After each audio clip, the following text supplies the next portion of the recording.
Good evening. Welcome to the Napoleon Memoirs. If you thought I was worked up before, now I'm really worked up. Why? Because I just watched the new Pink Floyd video called Hey, Hey, Rise Up. Okay. Is that an interesting title? Hey, Hey, Rise Up. What's it about? It's about all these fomented wars, okay, that do not end because people are making way too much money off them. And a lot of people die. Who wants a lot of people to die? Look into Agenda 21. Look into people who have control of most of the money and then find out their opinions about the population and how much they would just love it for a lot of people to die. I mean, not that they want people dead, but how are they going to get those vast parks that they want, right? They want the world to be this beautiful park. It would be amazing, right, for them if we weren't here. Okay, so wars are a great way to make tons of money. And then when people are dead, you can take everything they left behind. Okay, so there's a group in this world that wants us dead. Okay, and they're going to put these puppets in charge of countries, and then they're going to tell them to start wars. And then the rest of us here, oh, there's this terrible person doing all these terrible things. Oh, we really should go fight them. Okay. These things are scripted. Okay. That's why I'm worked up. That's why I do this. English gold. Okay. It's English gold. They tell you it's Russia. They tell you it's the US military. They tell you it's Israel. Oh, it's everybody but English gold. Okay. And you know exactly what I'm talking about. Okay. Who and City of London. Okay. I'm super worked up. Very mad. Tired of this. Okay. It's up to us to understand that this is a banking situation. Okay. The people running the international money system are very much out to get us. Okay. And they just love it when we're fighting and at war. So then you have to start to ask yourself, who are they? Why do they want this? Why do they want us to fight? And why do they want us dead? And what are their plans for this planet? Okay. If it's to make this world a country club for them, well, they already got started where I live in the Hamptons. Okay. So you can see what the Hamptons are like because they have wonderful control of this area. Okay. And it is kind of a very beautiful park. They do have fantastic taste and they do keep people off their beaches. Okay. This whole world is being set up to become a really fabulous secret society country club for a few people. And they would just love it if we weren't here anymore. And if they could finally have the rest of our stuff, because they don't feel we have rights. I'm going to stop here anyway. So Pink Floyd has a new, they got together for this to make a point. And I'm always putting Pink Floyd up on the blog. They say some good things. I long-term like them a lot. I think they're fantastic. They've always spoken out against these fomented wars, media-driven. Okay, I put Udo Ufkadi. I said I was going to stop. Udo Ufkadi was a German writer who made a deal to serve the elite, and he helped foment wars and get Germans involved in these BS media-driven wars. Oh, who owns the military? Who owns the media? Who owns all of these things? Okay, who has all the money? So worked up. It's Pink Floyd's fault this time. And I never say that. Anyways, this is on the blog.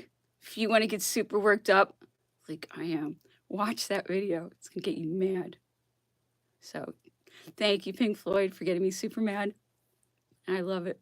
Thank you. And I hope a lot of other people get fed up. Because if you see them playing, you're fed up. They're totally fed up, just like I am. So they won't deny it. They will not deny it. Because they're playing like they're fed up. Okay? And they should be. Anyway, I'm super mad, super worked up. Just tired of this.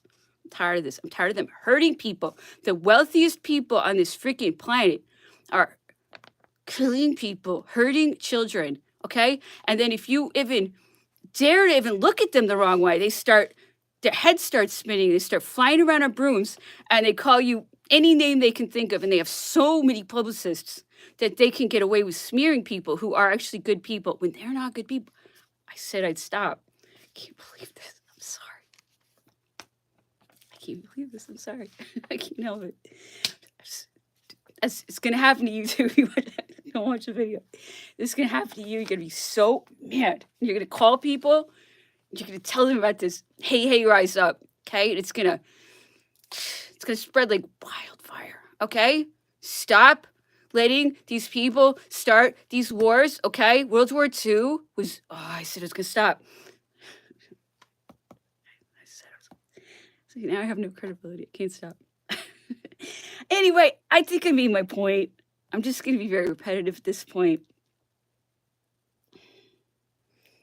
There's nothing I can do about it. Anyway, so we're back to Count Charles Tristan de Montsalon wrote these memoirs. He was such a phony. He was always trying to get money out of Napoleon, but he was seductive. He was super smart, and he was the best in the game at tricking people. Even the agents of the English government were in awe of what a smooth operator Montsalon was. So appreciate that. They were like, whoa, this guy Montsalon they sent in. They were in awe of his abilities as a infiltrator, intriguer, plant handler. They couldn't believe what they were seeing with him. They were reading all his letters to his wife. They knew exactly what Montsalon was. And every once in a while, these people let slip that they're all in on it, okay? So they knew exactly what Montsalon was there for, and they treated him differently. Anyway, that's my view, but they read those letters, and so did I, and it's very clear what's going on in there, okay? The truth about Montsalon is in those letters. Look them up on my blog, okay? It's the truth about the Montsalons. That's where the truth is. This is phony Montsalon, okay? But now you can find out how charming he was. He was. Anyway. Sorry. Anyway.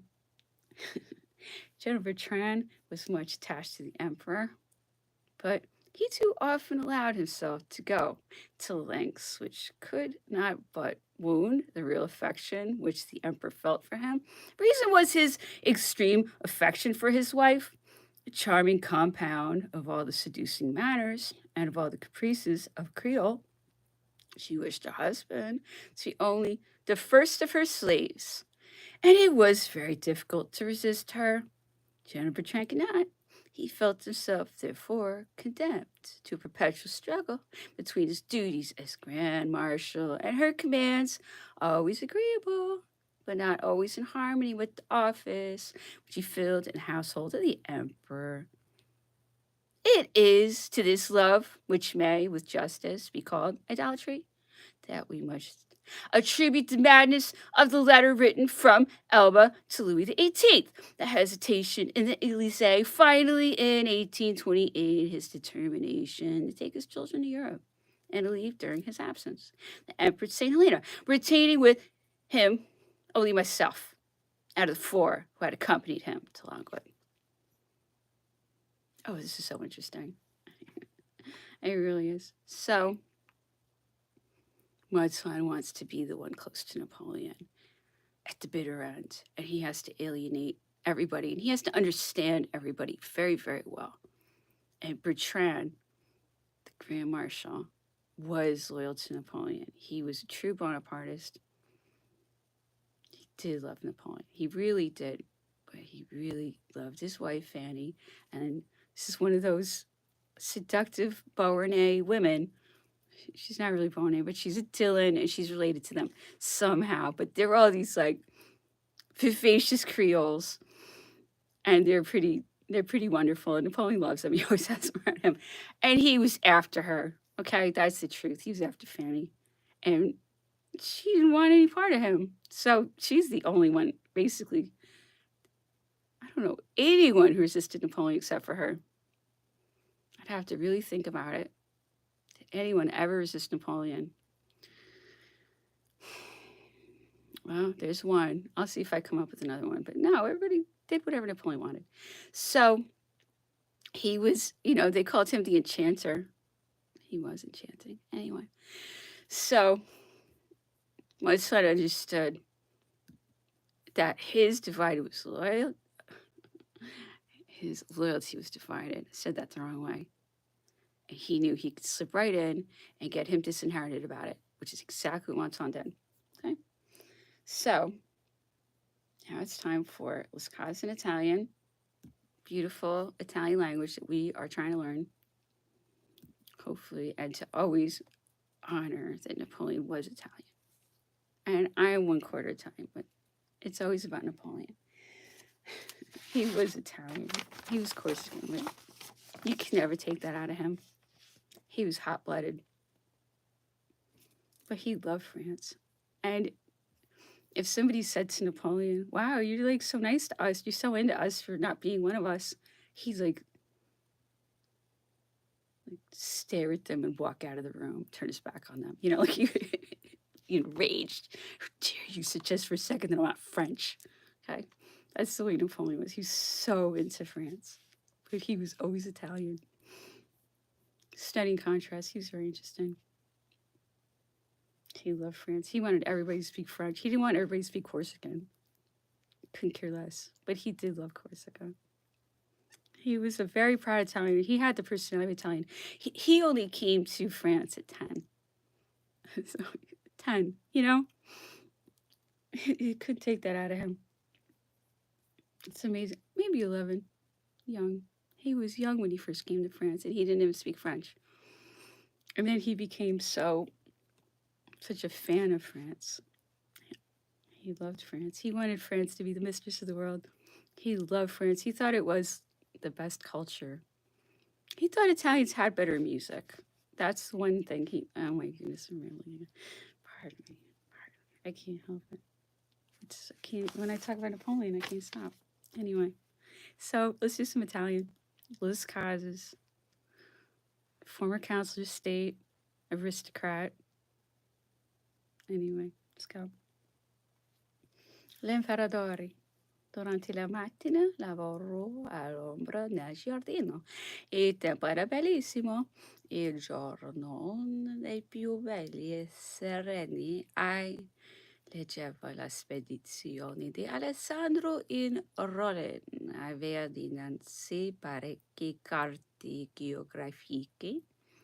Lagnava sì che quel racconto fosse fatto senza gusto, senza intento, per modo da non lasciare nessuna giusta idea sui grandi devisamenti di Alessandro e sentiva come il bisogno di rifare quelle pagine.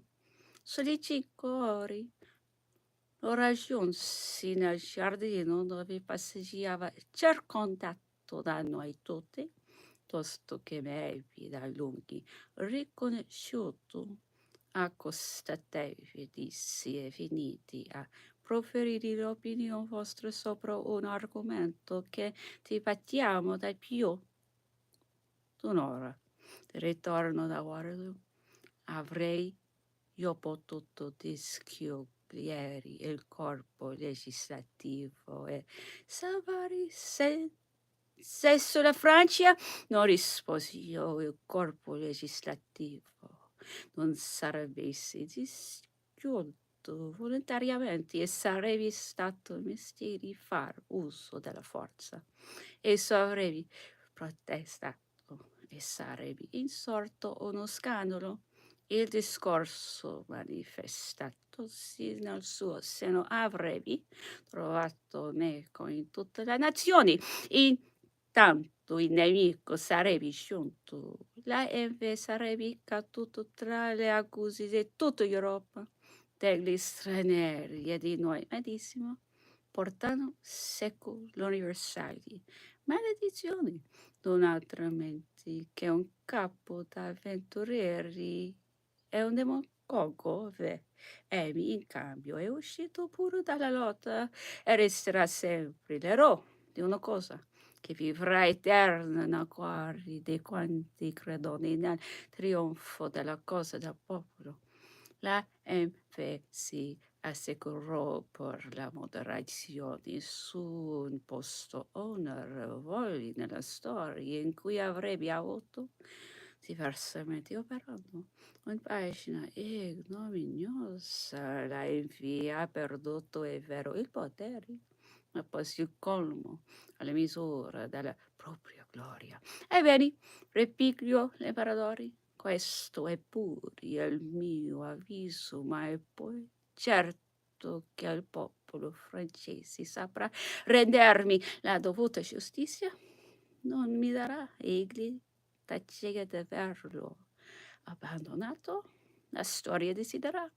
Io sono ben lungi dal temerni il giudizio, anzi con tranquillo animo lo invoco, talvolta che essi a me stesso se ho fatto per questo popolo infelice tutto quello che aveva diritto d'attendersi da me. Esso ha fatto tanto per me, giungerà mai a sapere questo popolo quanto mi aveva costato. La notte che precedette l'estrema mia risoluzione, quella notte piena incertezze ed angosce ineffabili.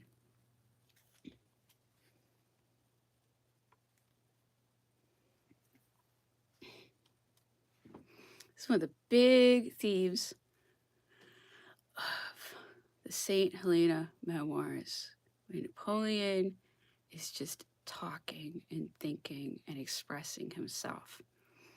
And it is so interesting how Napoleon is always saying, I know I will be vindicated in the future. I know one day the people will know what this was about. He says it the whole time. I know one day I'll be vindicated. And whenever I hear him say that, I feel like that's my job. Okay? Because look at what they've gone through to hide the truth about Napoleon. He was a true populist hero. He was an aristocrat, but he didn't have a lot of money, and he had a lot of sympathy for us regular people. Okay? And he wanted to unite everybody. He was incredible. And because the group that has seized control of the global money system wants that control and really wants the rest of us not here, beyond enslaved, not here. These wars are to kill us. World War II was to kill us. Okay, we're told all these stories about World War II, but the point of World War II was to kill a lot of people and for them to take more control. They told a lot of incredible, very interesting stories, well produced. A lot of very interesting music was involved. These are art projects, okay? World War II was an art project.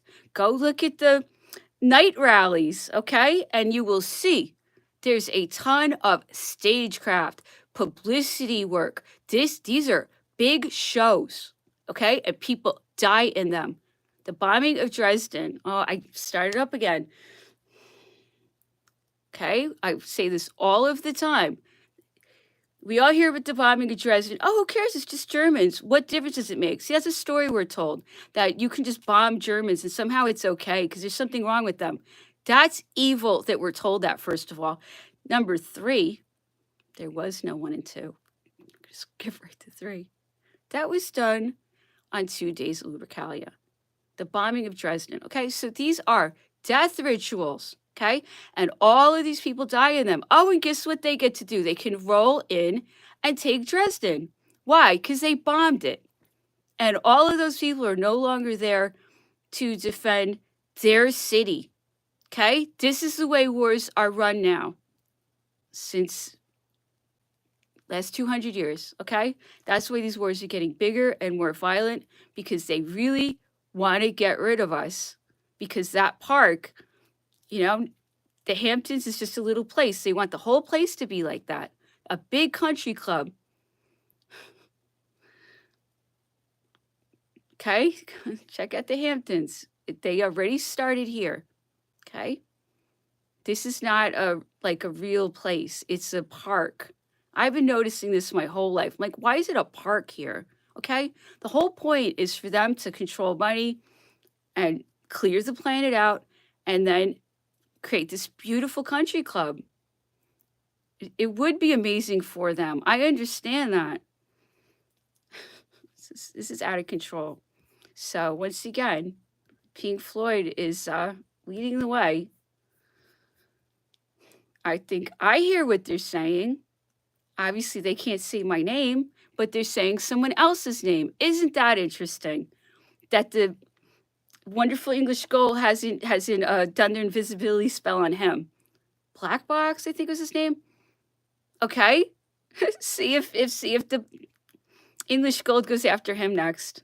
Okay, because I am real opposition, and from what I hear Pink Floyd saying, he's real opposition. Hopefully, it's very difficult to come by real opposition, and I don't know. Maybe the world is changing, but it's very rare that real opposition gets a leg up like this. And if it's real opposition and Pink Floyd is, I don't care if it's me or anybody, if there's real opposition, please support it. Okay, you can tell who the fake ones are. They've got a lot of publicists around them. Okay, so you look at something like, oh, I don't know, Trump. It's all publicists, like running around him, setting up his rallies. That's not what real looks like. Absolutely not. Absolutely not. And they tried to like hook me into supporting him. Who's doing that? Who's paying for that? Okay, these are highly funded fake populist movements. It's read the Podesta emails. That's what they do. It's they make fake populists, and then when they find out who Podesta works for, see, it always goes to the same exact City of London area. Oh, and then find out about the City of London, how they don't really have laws there. Oh, but we have all kinds of rules, don't we? But they don't have any rules. Isn't that interesting? Okay, so when somebody like Napoleon shows up, he says, oh, guess what? There's going to be rules for you guys too. And then they go into hyperdrive. They send out the assassins. They send out the publicists. They send out the sexy girls. Okay, this is how they fight. Oh, I can't believe this again. I said it all again. Not that I haven't said these things before. I can't believe this. Anyway, so now we are in this super exciting Lavalette story. And this is the incredible part. Emily, his wife, who I always say didn't even want to marry him, but he so won her over because he's such a good person, Lavalette. But she really was actually an aristocrat, like to the bone. And she was a very good person. And she even paid a price for that because they were viewed as traitors then. They were called emigres. And it really was like, oh, they're kind of not with us and they're kind of not really on our side. And then there was like this whole patriotic thing, which is more the Bonapartes. But the Bonapartes really wanted to include everybody. They did not want to be right or left. They wanted the aristocrats to be a part of them. And a lot of aristocrats were with them. He was good at uniting people. Anyway, so Emily, who was an aristocrat, went to all of these aristocrats because the only people that could possibly have any success hiding Lavalette after she busted him out of prison was aristocrats. And these aristocrats are risking truly everything, including their lives, to do this. And why should we have to risk our lives to do the right thing? That's my whole point every single day. Why do they have to come to my house? Because I'm doing the right thing. What am I doing? I'm teaching people. I'm vilified. I'm ignored. I'm lied about. I'm defamed. I'm harassed. I'm intimidated. I pay every price for what I do. And I'm the one who's doing the right thing. Okay? Everybody knows it. Even those people who send clowns to my house. Okay, and they've done it repeatedly. And you should see the fireworks I get here. Okay, so January 1st, beginning of the year, they do so much fireworks by my house. You seriously would think it's a million world wars, okay? And they do it every chance they get, okay? So they're right by my house, lighting off fireworks to intimidate me. And if it's 4th of July, if it's Friday night, any chance they get, they will light off these fireworks to scare me, okay? And everyone who lives around me hears it, okay? They do these things to intimidate me, okay? So they live right around me. And I want everyone aware of that. And they have come to my house, and even the police have come to my house to kind of like get off her, okay? That's the way it is. It is the Wild West in the Hamptons, okay? That's the truth. It is revealed by their behavior, okay? What I do is the right thing, and then they do the wrong thing. But we find out where they live, where they send them out from, what country they come from. Every single thing I have found out about them has come from them. Of course, I didn't know the first thing about them. I knew there was like a lot of organized crime around here. That I got. But now I know everything about it. I know, okay? And I tell everybody everything. I'm just a machine at telling their secrets. And join me. It looks like Pink Floyd might be joining. I don't know. Indirectly, it's look, these wars are out of control, and they're 100% right anyway. So let's get back to Lavalette. The rambling is out of control. I told you I was worked up. There's nothing I can do about it. I was like, I'm so worked up. It's going to be, I can't control myself. I'm a hothead. The worst hothead. Listen, there's nobody worse hothead than me. Okay? So, Lavalette's probably going to get even worse. Anyway, let's do it. Monsieur Bardot me quitta, et je restai seul pendant 2 heures, osant à peine respirer, ni faire un mouvement, et réfléchissant tristement sur la position de ma pauvre Amélie, restée en otage dans mon cachot. Vers 11 heures du soir, la porte s'ouvrit encore et j'ai vu entrer une dame habillée avec le grand et le visage couvert d'une voile. Elle était accompagnée d'une jeune personne qui m'est parue âgée de 14 ans. La dame se jeta dans mes bras et l'enfant qui pleurait s'était timidement à côté de sa mère. À travers l'émotion profonde dont nous étions agités au nom de Dieu, levez ce voile, madame, que je connaisse enfin la jolie personne à laquelle je dois mon salut. Nous ne vous connaissons pas, me dit-elle. On s'est découvrant, mais je suis heureuse de m'associer à la correction de Madame Lavalette. Effectivement, je n'avais jamais vu Madame Bresson. C'était alors une personne de 40 ans, mais à laquelle la fraîcheur d'une taille élégante, les rayons au moins de bonne année, avait déposé sur la poubelle une espèce de soupière. Voilà votre dîner, me dit-elle. Et de service dans le même vase, vous ferez une mauvaise chère, mais nous sommes obligés de nous voler pour vous nourrir. Je ne veux confier notre secret à aucun de nos domestiques. Tout habitant ce corridor, la chambre voisine est occupée par mon neveu Stanislas. Ici, pas de bruit le matin, faites votre lit ou voyez votre chambre vous-même comme le lieu où vous êtes né. Jamais habité le moindre bruit qu'on y entendrait pourrait nous perdre tout.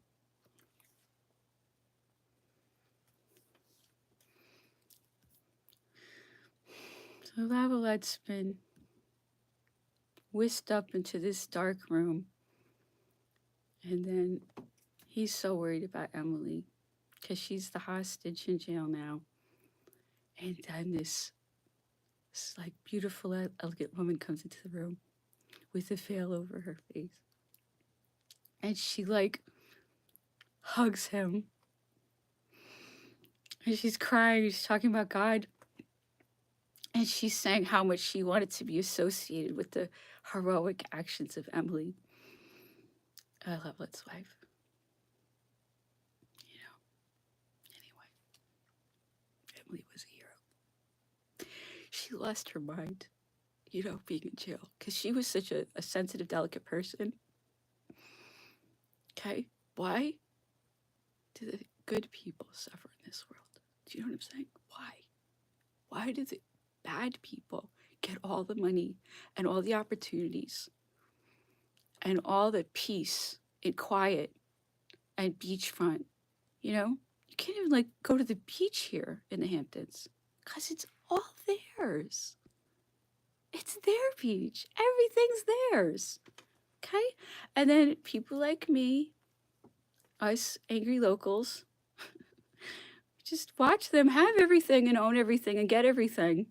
And then I went on about Matt Lauer, okay? But the reason I got so mad at Matt Lauer, okay, is because he was acting like they act. Like they're the only people who matter. And who cares if we could never walk to that street again? It's Matt Lauer, right? No one's ever going to stand up to Matt Lauer. That was the point of it. Okay, we used to be able to walk around, but we can't walk around anymore. Okay, so I grew up in Watermill. I live in Watermill, New York, okay? And it was all like farms, and we could just walk around, ride horses around. It was like country, you know? And we were like the Watermill kids who like had all this farm to play around in, and it was okay. And then this thing comes in, you know, and then you can't walk anymore, and there's fences everywhere, and everything turns into a prison slowly. And it's like all this money paving these prisons. And Watermill used to be a really like laid back, nice place. And now Matt Lauer, you know, and he was so mad at me. He was the victim. He was the victim. He was the victim. I could always walk there before. But he put up these trees, so we can't ever walk to that street again. I don't even like walking. But that one day, I absolutely had to walk that path I always could walk before. And Matt Lauer put up all these like prickly trees that would hurt you. There was no way to, right? And he's got this giant, gorgeous, not a weed in sight horse farm, a commercial building, okay? A public, it's not really a house. And I was nowhere near his house, okay? And I'm like, you know what? My house is on the other side of this horse farm. And there's no way I can walk 5 more miles in the heat because Matt Lauer, I had no idea Matt Lauer lived there. I thought it was just one of these people that I've been talking about, these selfish people. I had no idea it was Matt Lauer's house. That's how self-absorbed I am. I don't even know if I live next to Matt Lauer, okay? My house is on the other side of the farm. And whoever the jerk is that lives here now, he closed up another path around my house so we can't walk anymore. This is the situation. Matt Lauer. This is what Matt Lauer was about, okay? And like, look, I gotta walk across this farm right now.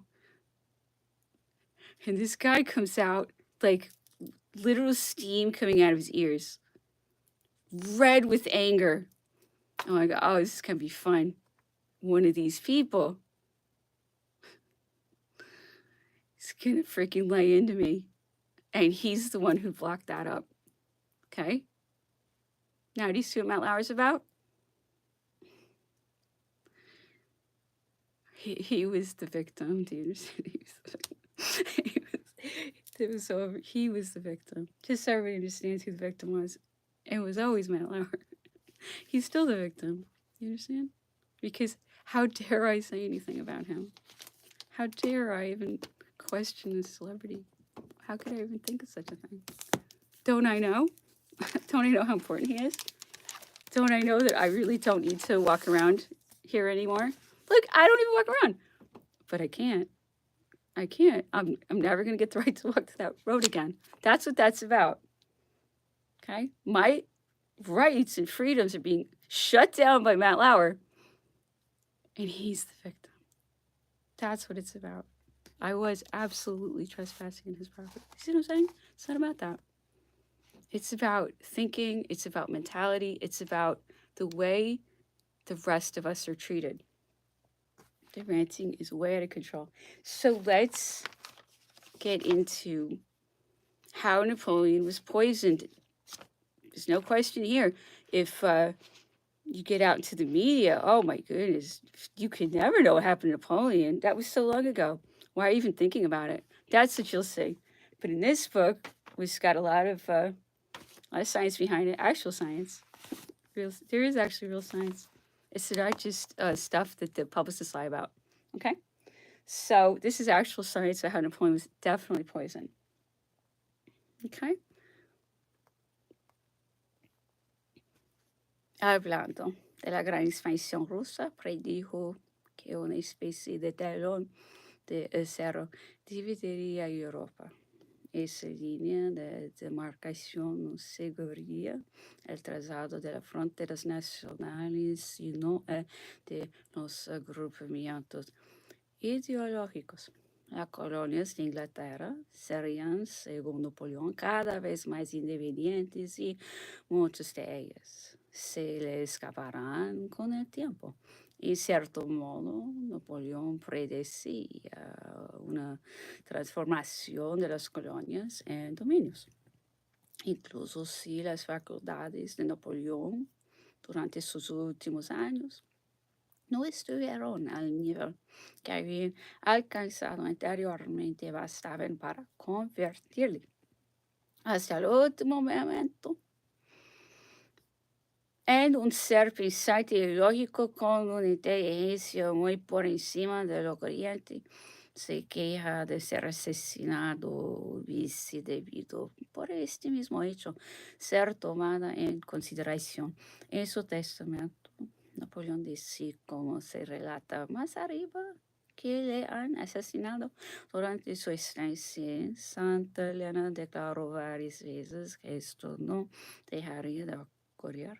E hizo observar a su médico, mira, y así capítulo 8, así como el conde de las casas, y así capítulo 4, que había adivinado las intenciones de los ingleses sobre este punto. Y en particular, el gobernador intentó por todos los medios aislar al emperador, a quien estaba prohibido comunicarse con los habitantes de Santa Elena sin que estuviese presente un oficial inglés. No podía entrar en una casa y sus desplazamientos solo podía seguir ciertos senderos. Si se deseaba alejarse del hongo, debía ir acompañado por un oficial inglés. Napoleón no estaba autorizado a recibir directamente noticias ni seguir de sus parientes. Nadie podía visitarle sin haber obtenido previamente la autorización del gobernador. Si, por ejemplo, un médico inglés deseaba verle, el gobernador exigía que la conversación se circunscribiese a la salud del emperador. So, it's being described how Napoleon had no permission to talk to anyone on the island without an English official present. He had no right to receive mail, even from his mother. If a doctor spoke to him, everything would have to go to the governor. He was not allowed to receive materials.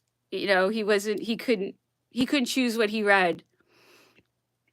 Okay, so English Gold is controlling all of his perceptions. They try to do that to me too. So I won't even know the truth. They're trying to trick me out of knowing the truth about my own life. They have been I'm not going to know what's going on in my own life. That's how they are. They isolate the person, and then they somehow create a reality by controlling everything the person sees. And I think this is done to celebrities also, where they don't even really know what's going on. because celebrities are very influential. And I know that when I became, let's just say, influential, they started to surround me, and they were like, they have to control this person's mind.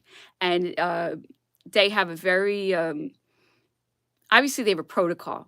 So first, they have to like control what the person sees, and then they have to send them all of these like supporters. Like, hi, we're big fans of yours. We're just like you, and we want to be with you, and we want to just basically do anything for you. Do you want money or anything? These agents all show up, and it'll be like hot guys and like the big sister you wish you had. I mean, they profile you and they find out the things that are like hurting in your life. For example, one of these people, my grandmother did die of Alzheimer's, and there was this agent who had his like mother dying of Alzheimer's. Is that real? Say they know it's gonna like affect you. It's psychological warfare. It's I think it's witchcraft actually, and it's very mental, and they have to like hijack your brain, and they have to like influence you, and they can't make you do anything. They can just like alter your perceptions and seduce you and like bend your mind.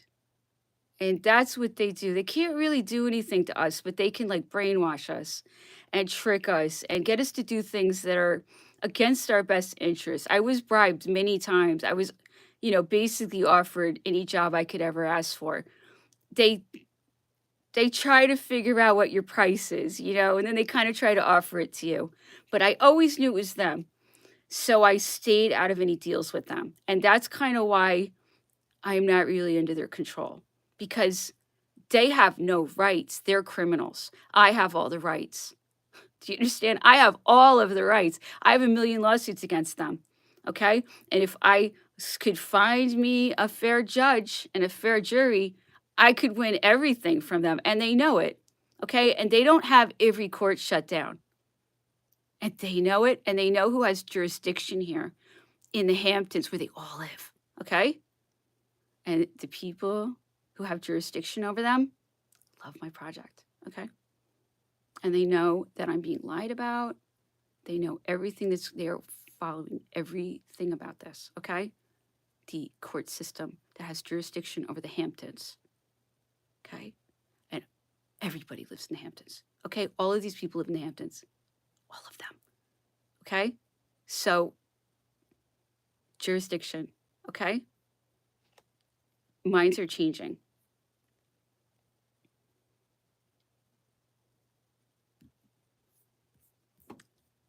Pink Floyd has a song.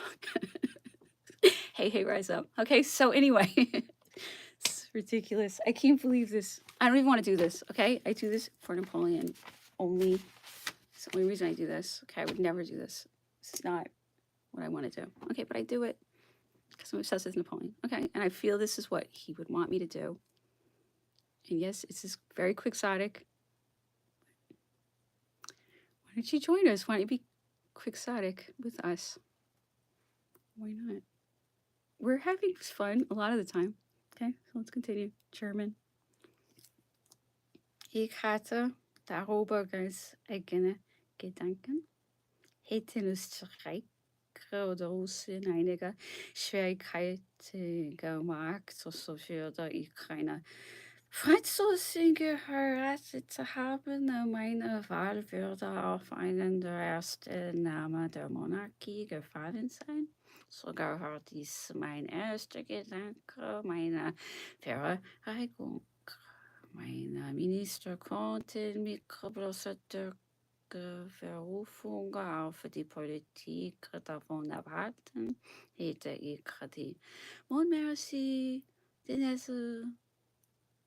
Det klichon, Omika hat so für sei ihre Tochter adoptierte und ein fremder Souveräne verheiratete haben, ist mein Stolz, meine Freude gewesen, diese schon in französischen Zweige zu bepflanzen, wären sie ganz für uns gewesen, hätten sie können unserem Interesse ergeben. Sie verstanden es nicht, mich zu erraten. Sie sowohl als meine Umgebungen sahen in mir bloß Vorteil, wo ich nach den Kombinationen handelte. Wieder auch sei so hatte ihre Partie mehr und mehr belohnt, als sie denkt. Es fällt ihnen an Verstand und an Kenntnis, dass sie wären. Oops. Okay, so there are many things that Napoleon says repeatedly at St. Helena, and everybody's writing what he was saying. On one hand, he's saying Marie-Louise is so good. She was so perfect. She's such a great wife. He adored her. He says that all the time. And then he regrets the day he ever even thought of that marriage. And that's where we are. He says it was an abyss covered by flowers. She was his downfall. He knows it. But he's got to be like, oh, she was wonderful. I love her. I hope she saves our son, you know? So there's two things going on in Napoleon. It's really interesting. Just the truth. And then Napoleon being like, look, don't say anything bad about her. I really want her to protect her son. You know, it's our only chance that she might do something for him. He didn't think he knew who she was. Napoleon was an unbelievable judge of character. But he did get fooled. So he also got fooled sometimes. He could be gullible, unfortunately. But I truly believe he figured Marie-Louise out. I hope so. Who knows, you know? What can we do? Anyway, he's saying, look, he should not have married her. That's what he's saying. He's saying he should marry anyone but her. He says, seriously. I mean, that's the short version. He's like, all the families he should have married. It's like, should have married anybody but her. Anyway, so Napoleon made mistakes, but you know, don't we all? Anyway, thank you so much for listening. I really do appreciate it, and I hope you have a really good evening.